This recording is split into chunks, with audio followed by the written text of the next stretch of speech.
IDTV మన ఉనికి మన వాణి. నమస్తే, వెల్కమ్ టు ఐడిటీవీ. తాజాగా సుప్రీంకోర్టుకు కూడా ఆర్టీఏ సమాచార హక్కు చట్టం కింద అడిగిన ప్రశ్నకు వివరణ ఇవ్వాల్సిన పరిస్థితి వచ్చింది. ఎవరైనా సరే ఆర్టీఐ చట్టం కింద అడిగిన ప్రశ్నకు వివరణ ఇవ్వాల్సిందే, అది సుప్రీం అయినా సరే ఇంకొకరైనా సరే. అయితే చర్చ ఏమిటంటే, గత కొన్ని రోజుల క్రితం సుప్రీంకోర్టులో చేపట్టినటువంటి ఒక పనికి సంబంధించినటువంటి వివరణ, ఒక పనికి అయినటువంటి ఖర్చుకు సంబంధించి వివరణ ఇచ్చుకోవాల్సి వచ్చింది ఆర్టీఐ అడిగిన ప్రశ్నకు గాను. అదేంటి అని అంటే, గత కొన్ని రోజుల క్రితం జస్టిస్ చంద్రచూడ్ ఉన్న టైంలో కోర్టు లోపల 2.68 కోట్లతో గ్లాస్ ఛాంబర్స్ని అరేంజ్ చేశారంట.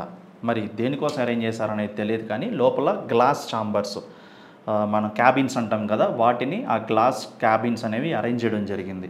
తర్వాత ఆయన వెళ్ళిపోయిన తర్వాత మళ్ళీ వాటిని రిమూవ్ చేయడం కోసం 8.6 లక్షలు ఖర్చు చేయాల్సి వస్తుంది. పెట్టడానికేమో 2.68, తీయటానికేమో 8.6 లక్షలు.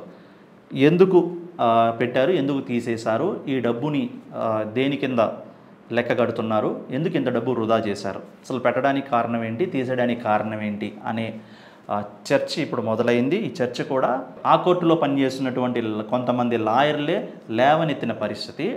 ఆర్టీఐ చట్టాన్ని ఉపయోగించుకొని ఈ ఖర్చుకు సంబంధించిన వివరాలు, ఈ పనికి సంబంధించినటువంటి సమాచారం ఇవ్వవలసిందిగా కూడా వాళ్ళు సుప్రీంకోర్టుని కోరడం జరిగింది. దీనిపై ఎటువంటి సమాధానం ఇస్తుంది, ఏంటి, పెట్టడానికి ఎందుకు, తీసేయడానికి ఎందుకు, అసలు ఎంత ఖర్చు ఎందుకు పెట్టారు? ఫస్ట్ ప్రజాధనమే కాబట్టి ఎవరికైనా ప్రశ్నించే హక్కు ఉంటుంది.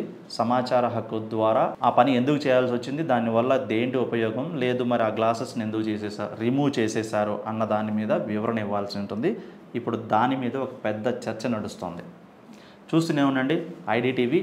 మరిన్ని మోర్ ఇంట్రెస్టింగ్ అప్డేట్స్ కోసం ప్లీజ్ సబ్స్క్రైబ్ ఐడిటీవీ ఛానల్.